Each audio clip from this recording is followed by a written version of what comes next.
നമ്മൾ പലപ്പോഴും വിചാരിക്കാറുണ്ട്, ദൈവം നമ്മളെ മറന്നു കളഞ്ഞു, ദൈവം നമ്മളെ ഉപേക്ഷിച്ചു. പക്ഷേ ഇരുൾ അടഞ്ഞ വഴികളിൽ തിരുനാളമാകുവാൻ ഇന്നത്തെ ചിന്ത. Praise Lord. എല്ലാ പ്രിയപ്പെട്ടവർക്കും ക്രിസ്തീശുവിന്റെ നാമത്തിൽ എൻ്റെ സ്നേഹവന്ദനം. ഇന്നത്തെ ചിന്തയ്ക്കായി 126 സങ്കീർത്തനം നമുക്ക് നോക്കാം. 126 സങ്കീർത്തനം ഒരു ആരോഹണ ഗീതമാണ്. ഇസ്രായേൽ മക്കൾ പ്രവാസത്തിൽ നിന്ന് മടങ്ങി വന്ന് അവരുടെ ഒരു സന്തോഷത്തെ കാണിക്കുന്ന ഒരു സങ്കീർത്തനമാണ് 126 സങ്കീർത്തനം. ഇതിലെ 5-6 വാക്യങ്ങൾ നമുക്ക് നോക്കിക്കഴിഞ്ഞാൽ അത് കാണുവാൻ കഴിയും. കണ്ണുനീരോടെ വിതയ്ക്കുന്നവർ ആർപ്പോടെ കൊയ്യും, വിത്ത് ചുമന്ന് കരഞ്ഞ് വിതച്ചും കൊണ്ട് നടക്കുന്നു, കറ്റു ചുമന്ന് ആർത്തും കൊണ്ട് വരുന്നു. പ്രിയ ദൈവമക്കളെ, നമ്മൾ പലപ്പോഴും വിചാരിക്കാറുണ്ട്, ദൈവം നമ്മളെ മറന്നു കളഞ്ഞു, ദൈവം നമ്മളെ ഉപേക്ഷിച്ചു. പക്ഷേ ഒരിക്കലും ദൈവം നമ്മളെ ഉപേക്ഷിച്ച് കളയുന്ന ദൈവം അല്ല. നമ്മൾ വിശ്വസിച്ചിരിക്കുന്ന ദൈവം ജീവനുള്ള ദൈവമാണ്. തൻ്റെ ജനത്തിന് എന്തൊക്കെ കഷ്ടത വന്നാലും, എന്ത് പ്രയാസം വന്നാലും, കണ്ണുനീരായി നടന്നാലും ഒരു ദിവസം നമുക്ക് കറ്റ ചുമന്ന് ആർത്തുകൊണ്ട് പോകാൻ ദൈവം അവസരം നൽകും. ജയത്തിൻ്റെ ഘോഷം നമ്മളിൽ കേൾക്കുവാൻ ദൈവം ഇടയാക്കും. പലപ്പോഴും നമ്മൾ വിചാരിക്കും ഈ കഷ്ടങ്ങൾ മാത്രമേ ഉള്ളൂ ജീവിതത്തിൽ. പക്ഷെ അല്ല. ഇസ്രായേൽ മക്കൾക്കൊരു മടങ്ങിവരവ് നൽകിയതുപോലെ ദൈവം തൻ്റെ ജനത്തിനൊരു വിശ്രാമം ഒരുക്കിയിട്ടുണ്ട്. ഒരു സന്തോഷം, ആർപ്പ് അവർക്ക് നൽകുന്നുണ്ട്. അതുപോലെ 2-ാം വാക്യത്തെ കാണുന്നു, അന്ന് ഞങ്ങളുടെ വായിൽ ചിരിയും ഞങ്ങളുടെ നാവിന്മേൽ ആർപ്പും നിറഞ്ഞിരുന്നു. യഹോവ അവരിൽ വൻ കാര്യങ്ങളെ ചെയ്തിരിക്കുന്നു എന്ന് ജാതികളുടെ ഇടയിൽ അന്ന് പറഞ്ഞു. അപ്പോൾ നമ്മൾ ദൈവത്തെ വിശ്വസിച്ച് ഇറങ്ങിത്തിരിച്ച നമ്മൾ ഓരോരുത്തരും, നമ്മൾ എങ്ങോട്ട് പോകുന്നെന്ന് പോലും അറിയാതെ ദൈവത്തെ വിശ്വസിച്ച് ഇറങ്ങിത്തിരിച്ചവരാണ്. അപ്പോൾ നമ്മളിൽ ഓരോരുത്തരിലും എന്ത് സംഭവിക്കുന്നു എന്ന് കാണുവാൻ ജാതികൾ ഇങ്ങനെ നോക്കി നിൽക്കുകയാണ്. നമ്മൾ ഇപ്പോൾ നശിച്ചു പോകും, നമ്മൾക്ക് കഷ്ടപ്പാട് മാത്രം കണ്ട് അവർ സന്തോഷിക്കുകയാണ്. പക്ഷേ നമ്മുടെ മടങ്ങി വരവ് അവർ പറയുവാൻ ഇടയാകും, യഹോവ അവരിൽ വൻ കാര്യങ്ങളെ ചെയ്തിരിക്കുന്നു.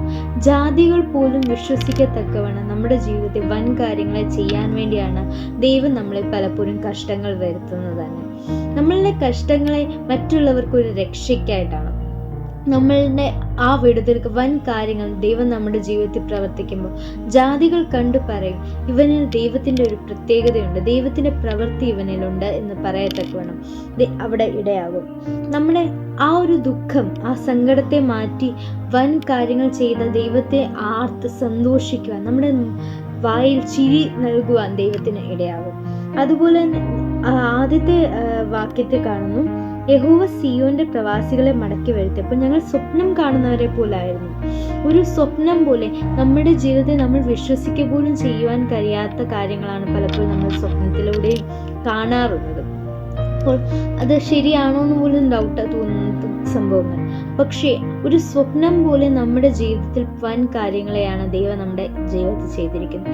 ഇന്ന് വരെ നമ്മുടെ ജീവിതത്തിൽ തിരിഞ്ഞു നോക്കിക്കഴിഞ്ഞാൽ നമ്മൾക്ക് ഓർത്തു നോക്കുമ്പോൾ എങ്ങനെ ജീവിച്ചു, എങ്ങനെ ഇത്രത്തോളം വന്നു എന്ന് പലപ്പോഴും ചിന്തിച്ചു പോകുന്ന സാഹചര്യങ്ങൾ നമ്മുടെ ജീവിതത്തിൽ ഉണ്ടായിട്ടുണ്ട്. കാരണം കർത്താവ് നമ്മുടെ ജീവിതത്തിൽ ചെയ്തത് വെറും ഒരു സ്വപ്നം പോലെ നമുക്ക് തോന്നത്തക്കണം വൻ കാര്യങ്ങളെ ജീവിതത്തിൽ ചെയ്തു. എപ്പോഴും ദുഃഖവും എപ്പോഴും കഷ്ടവും മാത്രമല്ല ദൈവം തരുന്നത്.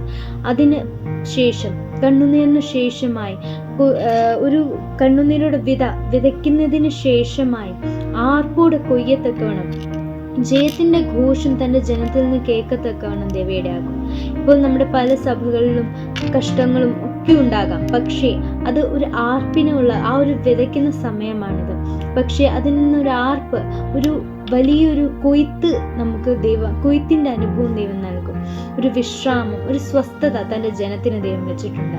ഇതുപോലെ ഇസ്രായേൽ മക്കളെ പ്രവാസത്തിൽ നിന്ന് മടക്കി വരുത്തിയ പോലെ നമ്മളിലും ഒരു മടങ്ങിവരവ് ഉണ്ടാവണം. ക്രിസ്തുവിലേക്ക് ആ ഒരു മടങ്ങിവരവ് വന്ന് ദൈവത്തിൻ്റെ ആ ഒരു അത്ഭുത വീര്യപ്രവൃത്തികൾ നമ്മുടെ ഓരോരുത്തരുടെയും ജീവിതത്തിൽ ഉണ്ടാകുവാൻ ദൈവം നമ്മളെ ഓരോരുത്തരെയും സഹായിക്കട്ടെ. നമുക്ക് ആർപ്പോടെ ദൈവത്തെ സ്തുതിക്കാം. ഇസ്രായേൽ മക്കൾ പ്രവാസത്തിൽ നിന്ന് മടങ്ങി വന്ന ദൈവത്തെ സ്തുതിച്ചതുപോലെ നാം ഓരോരുത്തരും ദൈവത്തെ സ്തുതിച്ച് മുന്നോട്ട് പോകാം. ദൈവം നമ്മളെ ഓരോരുത്തരെയും സഹായിക്കുമാറാകട്ടെ.